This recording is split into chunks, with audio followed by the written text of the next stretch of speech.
Hi everybody, fall is here. In the air a little bit in Texas. And when I think of fall, I think of football, I think of food, I think of great friends and lots of partying with them. And today, our guest is Susan Bova. And Susan, we've known each other for quite a while. A few years here. Well, tell us a little bit about you, Susan. There's not a whole heck of a lot to tell. I've been living in the Willows now for about 20 years, and before that we've lived kind of all over the place.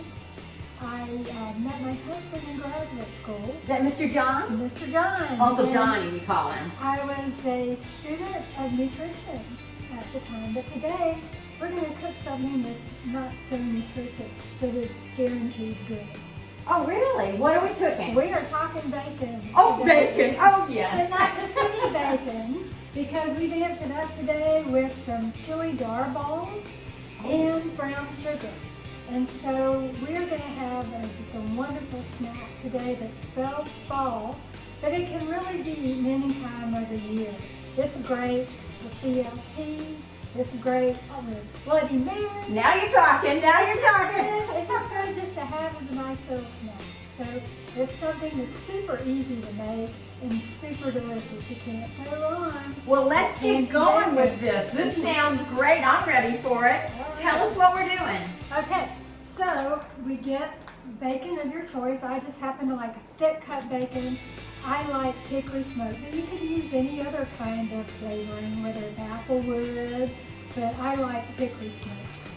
And then you get 2 tablespoons of pepper. Now the original recipe calls for cayenne pepper, but John grows his own chili dar balls. Oh, wow. And I dry them and grind them up in the coffee grinder.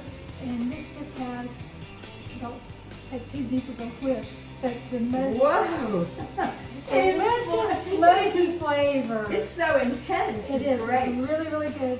And so I thought this would be good just to mix with the brown sugar to make the candy bacon. Okay. So we have 2 tablespoons of the chili dar balls, but you could use cayenne. Okay.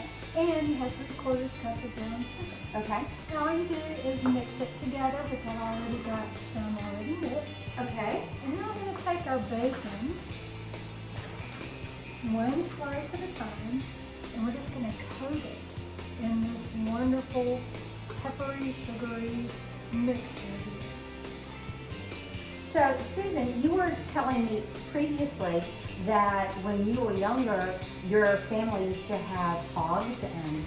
Yeah, so my grandfather raised cattle in Missouri, and he also had a few hogs to boot. So in the winter, he would slaughter a few animals, and my dad would drive out from North Carolina, where we live, and he would load up a truck with beef and pork and drive home to North Carolina, and we froze all that, and that's what we ate off of for the following year. It was delicious.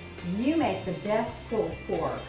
We've had food here at Susan's house, and it is just tremendous. Susan is a phenom at cooking. She is wonderful. I learn everything from Tina. Oh, yeah. No.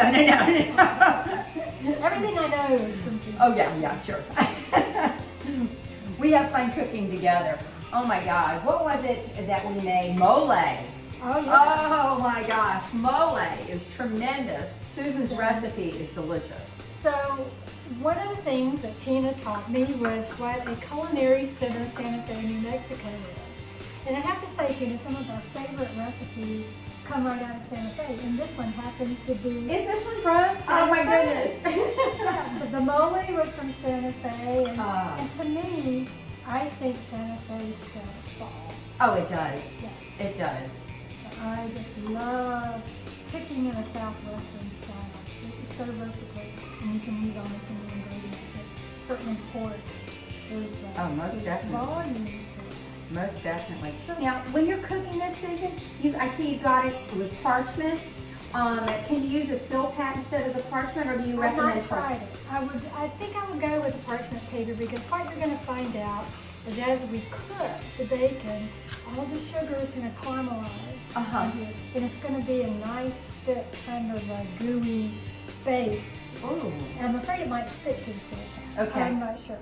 So I find that I have very good luck, which is the parchment Okay. paper. So don't try making this without the parchment paper. Yes. It's going to stick terribly and it's just going to be a big mess. But we're just going to go with this right now. Now, I am taking the extra step because I'm watching this show that we want to make it pretty and fancy. So I'm just going to twist the bacon, but you know, that's something you don't have to do. That's not important to the deliciousness of this dish. Right. But if you want it to be a little fancy, if you were having guests over, just twist it like that. It may come undone a little bit during the cooking process. Now, what are you cooking this at?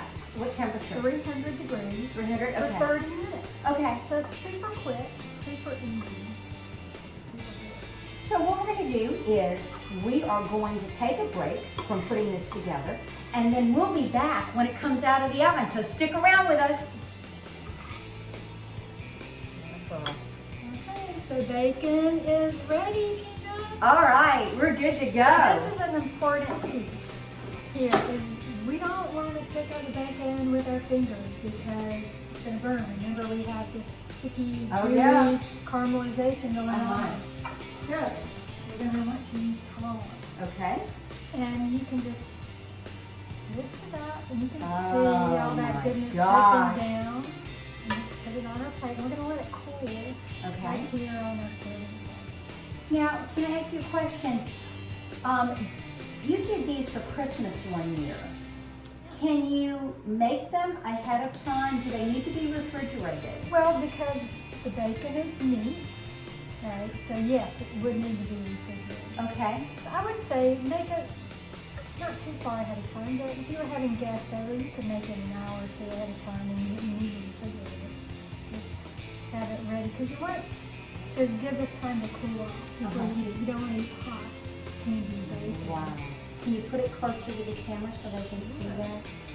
Here you go. Lots of goodness. And as I said, great with the Bloody Mary. Okay. What else can you do with it? We had it for breakfast one morning. Oh gosh. And I think it would be great with waffles or pancakes because you have the sweet and salty and spicy going on. What about a BLT? Perfect for Oh, a yeah. BLT. Or just put it on a salad. Oh, that would be nice. Yeah, That would so be nice. use your imagination, your creativity, and it's bacon. It can go anywhere. Exactly. Well, thank you so much for being with us Very today. welcome. I hope we can do this again. I hope so too. All right.